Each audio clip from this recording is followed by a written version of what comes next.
গুৱাহাটী মহানগৰীত নিশাই অহা এজাক বৰষুণ আৰু বৰষুণ জাকৰ পাছত মোৰ পাছফালে থকা এই ৰাবাৰ বুট চলিছে গুৱাহাটী মহানগৰীৰ অনিল নগৰ নবীন নগৰৰ ৰাজপথত।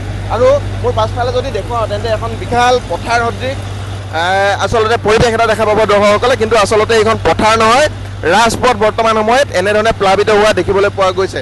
আৰু অনিল নগৰ নবীন নগৰৰ পৰা আমি দৰ্শকসকলক এই দৃশ্য দেখুৱাইছোঁ।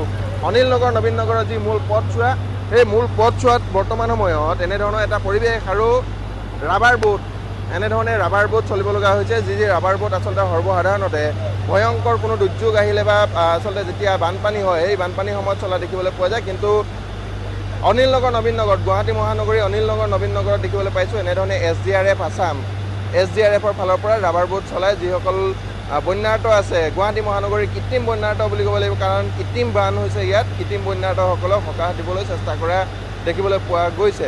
আনফালে যদি চোৱা হয় তেন্তে আচলতে ভিতৰত থকা যিসকল লোক, এই লোকসকলেও এনেধৰণে একঁকাল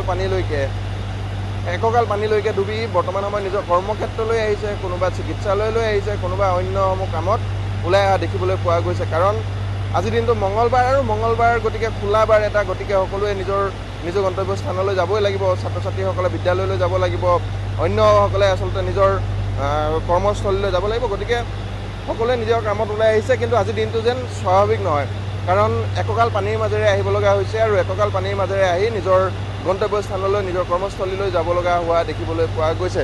আৰু যদি ভিতৰলৈ আমি দৰ্শকসকলক দেখুৱাওঁ তেন্তে অতি এটা কদৰ্যময় পৰিৱেশ, খুব লেতেৰা এটা পৰিৱেশ। এনেধৰণেই যিসমূহ ডাষ্টবিন আছিল, যিসমূহ লেতেৰা আছিল, ঘৰৰ ভিতৰে হওক বা ডাষ্টবিনৰে হওক, এই লেতেৰাসমূহ এনেধৰণে বৰ্তমানত পানীত ভাহি থকা দেখিবলৈ পোৱা গৈছে। আৰু এই অস্বাস্থ্যকৰ পৰিৱেশতে, এই অস্বাস্থ্যকৰ পানীৰেই বৰ্তমান সময়ত নামি একঁকাল এবুকু পৰ্যন্ত পানীত নামি লোকসকলে নিজৰ গন্তব্যস্থানলৈ অহা দেখিবলৈ পোৱা গৈছে। আৰু আনহাতে যদি চাওঁ তেন্তে কেইবাটাও পাম্প চলি আছে বৰ্তমান সময়ত, যিহেতু আচলতে পাম্প চলেই, 7-8টাকৈ পাম্প সংস্থাপিত কৰা হৈছে ইয়াত, গতিকে কেইবাটাও পাম্প গতানুগতিকভাৱে চলি আছে। কিন্তু এই পাম্পসমূহো যেন কোনো ধৰণৰ কাম দিয়া নাই, বৰ্তমান সময়ত সফল হ'বলৈ পৰা নাই। এনেধৰণে প্ৰায় নিশাৰ পৰা চলি আছে পাম্পকেইটা। আৰু এইখন যদি চাওঁ তেন্তে সন্মুখত আমাৰ ভৰলো তেনেধৰণেই পাম্পেৰে পানীসমূহ সিঁচি থকাৰ চেষ্টা কৰিছে। এইফালে যদি চাওঁ তেন্তে এইটো এটা, যদি বাওঁফালে চাওঁ তেন্তে 3টা আছে, তেন্তে আৰু সিফালে মোৰ পাছফালে যদি কোৱা হয় তেন্তে প্ৰায় 3টা পাম্প আছে। সৰ্বমুঠ প্ৰায় 6-7টা পাম্পেৰে আচলতে পানী সিঁচা হয়। কিন্তু 6-7টা পাম্পেৰে পানী সিঁচাৰ পাছতো বৰ্তমান সময়ত অনিল নগৰ নবীন নগৰ এনেধৰণে প্লাবিত হৈ আছে। গতিকে এই সমস্যা দীৰ্ঘদিনীয়া, এই সমস্যা আচলতে দীৰ্ঘদিনৰ পৰা আছে, কোনো সমাধান কৰিব